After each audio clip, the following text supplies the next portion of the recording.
Ed for today, personal tip. Ang aking ed for today sa araw na to, ang pangit may kinalaman ulit sa manager, no? So, hindi porket ikaw ang manager, ikaw na ang pinakamagaling sa team ninyo. Hindi sa lahat ng pagkakataon, no? May mga pagkakataon na maswerte ka. Again, maswerte ka kung meron kang team na magagaling. Maraming ideas, madiskarte, no? Masisipag, creative, no? Kapag meron kang team members na ganyan, no? Kailangan i-utilize mo, kailangan i-maximize mo. Gamitin mo yung galing nila. Ang trabaho mo bilang manager, kailangan ilabas yung galing nila at gamitin mo yon sa trabaho. Hindi porket ikaw manager, ikaw lagi ang pinakamagaling. May mga pagkakataon na merong mas magagandang idea na manggagaling sa members mo at yun yung trabaho mo. Kailangan alamin mo yon, kailangan ma-share yun sa inyo at para malaman mo at makita mo kung pwede siyang gamitin hanggang sa i-refine mo siya, ayusin mo siya, i-fine tune mo siya hanggang sa gamitin nyo siya. So in short, lahat dito nagko-contribute, no? Kaya kapag may ganyang klase ng team members, no, sinasabi ko sa'yo, napakaswerte mo. So bilang manager, dapat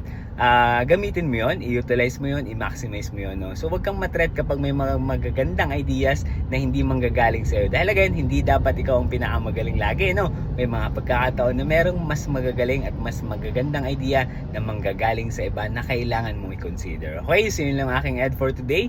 Kung nagugustuhan mo yung mga content ko, huwag makalimutan i-follow ako dito sa aking Facebook, follow mo ako sa TikTok at supportahan mo na rin ako sa YouTube sa pamamagitan ng pag-subscribe. Yun lamang, salamat!